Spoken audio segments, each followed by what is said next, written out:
الحمد لله رب العالمين والصلاة والسلام على سيدنا محمد وعلى آله وأصحابه أجمعين أما بعد قال الله تعالى في القرآن العظيم والفرقان الحميد أعوذ بالله من الشيطان الرجيم بسم الله الرحمن الرحيم قد كانت لكم أسوة حسنة في إبراهيم صدق الله العلي العظيم. அன்பிற்குரிய அல்லாஹ்வின் நல்லடியார்களே, இஸ்லாமிய மாதங்களில் 12வது மாதமான துல்ஹஜ் மாதத்திலே நாம் வீற்றிருக்கிறோம். துல்ஹஜ் மாதம் என்றாலே நம்முடைய சிந்தனையிலே வருவது ஹஜ்ஜும் குர்பானியும் தான். அது மாத்திரமல்ல, உலகத்திலே நபி ஸல்லல்லாஹு அலைஹி வஸல்லம் அவர்களினுடைய வரலாறுகளுக்கு பின்னர் அதிகம் பேசப்படக்கூடிய வரலாறு நபி இப்ராஹிம் அலைஹிஸ்ஸலாம் அவர்களுடைய வரலாறாக இருக்கிறது. எத்தனையோ லட்சத்திற்கும் மேற்பட்ட நபிமார்கள் இருந்த போதும் முஹம்மது ஸல்லல்லாஹு அலைஹி வஸல்லம் அவர்களுக்கு அடுத்த வரலாறாக இப்ராஹிம் அலைஹிஸ்ஸலாம் அவர்களுடைய வரலாறு பேசப்படுகிறது. குர்ஆனுடைய பார்வையிலே ஒட்டுமொத்த குர்ஆன் ஷரீஃபிலும் சுமார் 69 இடங்களிலே இப்ராஹிம் என்ற பெயரை அல்லாஹ் பயன்படுத்தி இருக்கிறார். அது மாத்திரமல்ல, 114 அத்தியாயங்களில் ஒரு அத்தியாயத்திற்கு சூரத் இப்ராஹிம் என்று அல்லாஹ் பெயரிட்டு இருக்கிறார். ஒரு வசனத்தில் அல்லாஹ் இப்படி பேசுகிறான், இப்ராஹிம் அலைஹிஸ்ஸலாம் அவர்களுடைய மார்க்கத்தை யார் புறக்கணிக்கிறாரோ இல்லாமன் சஃபிஹ நஃப்ஸா, அவர் யார் தெரியுமா? அவர் மடையன் என்று அல்லாஹ் குர்ஆனிலே சொல்கிறார். இப்ராஹிம் அலைஹிஸ்ஸலாம் அவர்களுக்கு அல்லாஹ் குர்ஆனிலே இவ்வளவு முக்கியத்துவத்தை ஏன் கொடுக்கிறான்? இன்றைய நாம் குர்பானியினுடைய இந்த தியாக திருநாளிலே அந்த விஷயத்தை நாம் சிந்திக்க கடமைப்பட்டிருக்கிறோம். நபி ஸல்லல்லாஹு அலைஹி வஸல்லம் அவர்களுடைய வரலாறுக்கு பின்னர் ஏன் இவர்களுடைய வரலாறு அதிகம் பேசப்படுகிறது என்றால், அதற்கு வரலாற்றாசிரியர்கள் 3 காரணங்களை சொல்கிறார்கள். முதலாவது காரணம், கொள்கையிலே உறுதிமிக்கவர்களாக இருந்தார்கள். தந்தையிடத்திலே ஏகத்துவ கருத்தை சொல்கிறார்கள். சூரத் மரியமிலே அல்லாஹ் சொல்கிறான், யா அபதி லிம தஅபுது மா லா யஸ்மஉ வ லா யுப்சிர் வ லா யுக்னி அன்க ஷைஆ. பேசினா நீங்க பேசுறது அது கேட்காது, உங்களுக்கு பதில் சொல்லாது, உங்கள் தேவைகளை நிறைவேற்றி வைக்காத இந்த சிலைகளை ஏன் நீங்கள் வணங்குகிறீர்கள்? யா அபதி லா தஅபுது ஷைத்தான், ஷைத்தானை ஏன் வணங்குகிறீர்கள்? இன்ன ஷைத்தான கான லிர்ரஹ்மானி அஸியா, அல்லாஹ்விற்கும் ஷைத்தானுக்கும் மத்தியிலே விரோதம் அல்லவா இருக்கிறது. தந்தையிடத்திலே ஏகத்துவ கருத்துக்களை சொன்னார்கள்.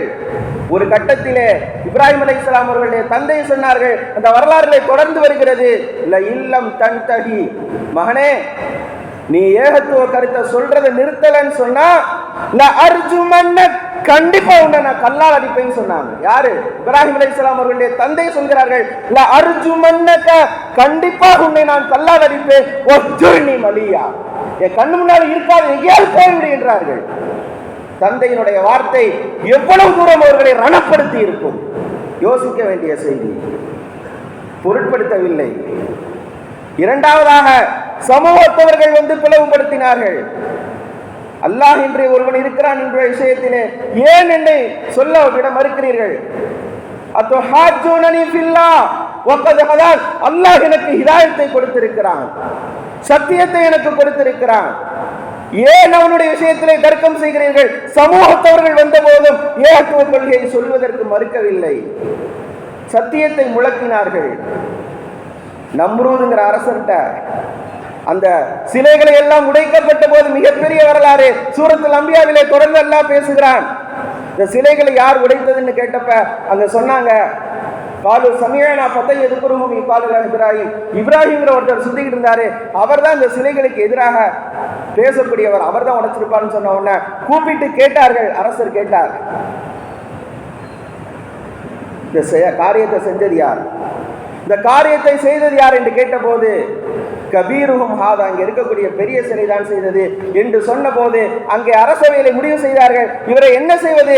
ஹர்ரிகூஹு, நெருப்பிலிட்டு பொசுக்குங்கள் என்று முடிவு செய்தார்கள். நெருப்பு குண்டத்திலே போடப்பட்டது.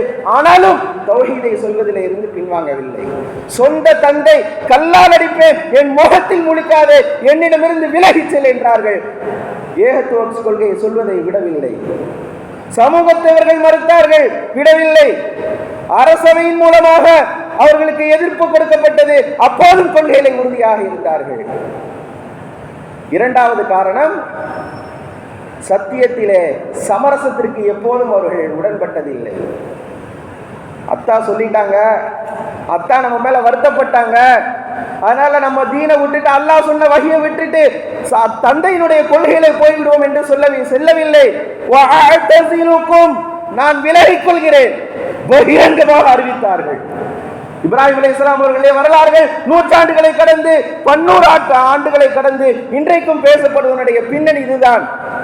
சன்மார்க்கமா இதர விஷயங்களா என்று வருகிற போது சன்மார்க்கம் தான் எங்களுக்கு முக்கியம் என்ற அந்த இப்ராஹிம் அலைஹிஸ்ஸலாம் அவர்களுடைய சமரசம் செய்து கொள்ளாத அந்த விஷயம் அல்லாஹ்விற்கு மிகவும் பிடித்து போய்விட்டது. ஆகவேதான் ரப்புல் ஆலமீன் அல்லாஹ் ஜல்லஷானஹு தஆலா இப்ராஹிம் அலைஹிஸ்ஸலாம் அவர்களை குறித்து சொல்கிறான், கத் கானத் லக்கும் உஸ்வத்துன் ஹஸனத்துன் ஃபீ இப்ராஹிம். இப்ராஹிமுடைய வாழ்க்கையிலே உங்களுக்கு அழகிய முன்மாதிரி இருக்கிறது. சமரசம் சத்தியத்திலே விஷயத்திலே செய்யாதீர்கள். அல்லாஹ் மிகப்பெரிய படிப்பினையை கொடுக்கிறார். அது மாத்திரமல்ல, நம்ருத் அரசர் கூப்பிட்டு கேட்டார், ரப்புனா யார்பா? யுஹ்யி வ யுமீத், யார் உயிர் கொடுத்து யார் மரணிக்க செய்கிறார்? ஒரு பொருளுக்கு உயிர் கொடுப்பவர், ஒரு பொருளுக்கு உயிர் எடுப்பவர், இவர் தான் ரப்பு என்று சொன்ன போது ஜெயில இருந்து 2 பேர்த்த கூப்பிட்டார். ஒருத்தர் நான் விடுதலை செய்யறேன்னு சொல்லி அனுப்பி விட்டுட்டார். இன்னொருத்தரை திரும்பவும் ஜெயிலே கொண்டு போய் அடைங்கன்னு சொன்னார். இன்னொருத்தரை கொலை செய்து விட்டார். அரசர் தானே, அவர்கிட்ட பவர் இருக்குல்ல. உடனே சொன்னார், ஆனா நீங்கள் இறைவனுக்காக சொல்கிற அந்த தயாரிப்பை டெஃபினேஷன் என்னிடத்தில் இருக்கிறது. நம்முடைய அரசன் சொன்னான், ஆனா நானும் உயிர்ப்பிக்கிறேன், நானும் ஒரு மனிதனை மௌத்தாக்குகிறேன், நான் நினைச்சா செய்யறேன்ல, அப்ப நான் தான் ரப்புன்னு சொன்னார். இப்ராஹிம் அலைஹிஸ்ஸலாம் சொன்னாங்க, பக்தி பிஹா மினல் மஷ்ரிகி, சூரியன் எங்கிருந்து வருகிறது? கிழக்க உதிச்சு மேற்க மறையல. பக்தி பிஹா மினல் மக்ரிபி, அதை ஒரே ஒரு நாள் மேற்கிலிருந்து உதிக்க செய் என்று கேட்டார்கள். குர்ஆனில் அல்லாஹ் அழகாக இந்த வசனத்தை பேசுகிறார். வாயடைக்கப்பட்டார். அரசருக்கு அதற்கு மேல் எதுவும் பேச முடியவில்லை. அப்ப சத்தியமா மற்ற விஷயங்களா என்று வருகிற போது சத்தியத்திலே அங்கே உறுதியாக நிலைத்து நின்றார்கள். சமரசம் என்ற பேச்சுக்கு இப்ராஹிம் அலைஹிஸ்ஸலாம் அவர்களிடத்திலே அவர் இடமில்லாமல் இருந்தது. ஆகவேதான் வரலாற்றிலே இன்றைக்கும் காலங்களை கடந்ததற்கு பிறகும் தொடர்ந்து பேசப்பட்டு கொண்டே இருக்கிறார்கள். மூன்றாவது, அல்லாஹ் ஒரு செய்தியை சொல்லிட்டா அது நம்முடைய அறிவுக்கு புலப்பட்டாலும் புலப்படாவிட்டாலும் ஏன் எதற்கு என்ற கேள்வி இல்லாமல் உடனடியாக செய்து விடுவார்கள்.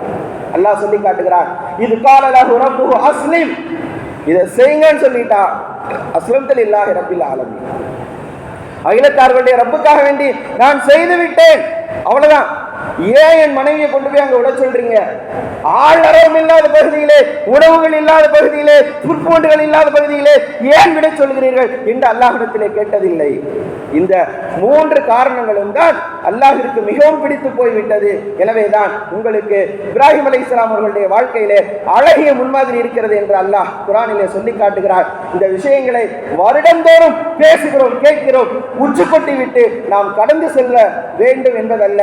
இந்த விஷயத்திலே இருந்து நாம் புரிய வேண்டிய படிப்பினைகள், கொள்கை விஷயத்திலே எந்த அளவிற்கு நாம் இன்றைக்கு உறுதியாக இருக்கிறோம், இப்ராஹிம் அலைஹிஸ்ஸலாம் அவர்களுடைய கொள்கையினுடைய உறுதி நம்மிடத்தில் இருக்கிறதா இல்லையா என்பதை ஒவ்வொருவரும் நம்மை நாமே சுய பரிசோதனை செய்து கொள்ள கடமைப்பட்டு இருக்கிறோம்.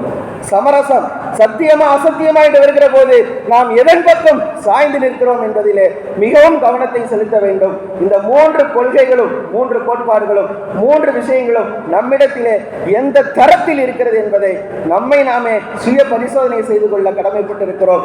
ரப்புல் ஆலமீன் அல்லாஹ் ஜல்ல ஷானஹு தஆலா இப்ராஹிம் அலைஹிஸ்ஸலாம் அவர்களை நம்முடைய வாழ்க்கையிலே முன்மாதிரியாக எடுத்து செயல்படுவதற்கு சொல்லி இருக்கக்கூடிய அந்த அடிப்படையிலே அதை முழுமையாக நாம் எடுத்து நடப்பதற்கும் அதன் மூலமாக நபி அவர்களை பின்பற்றிய அந்த நன்மை கிடைப்பதற்கும் உண்டான நல்ல பாக்கியத்தை நமக்கும் நம்முடைய சந்ததிகளுக்கும் ரப்புல் ஆலமீன் தந்தருள்வானாக. ஆமீன். வாஹிர் தாழ்வானா அனில் அல்ஹம்துலில்லாஹ் ரப்பில் ஆலமீன். தொழுகை முறையை சொல்லிக் கொடுக்கப்படுகிறது.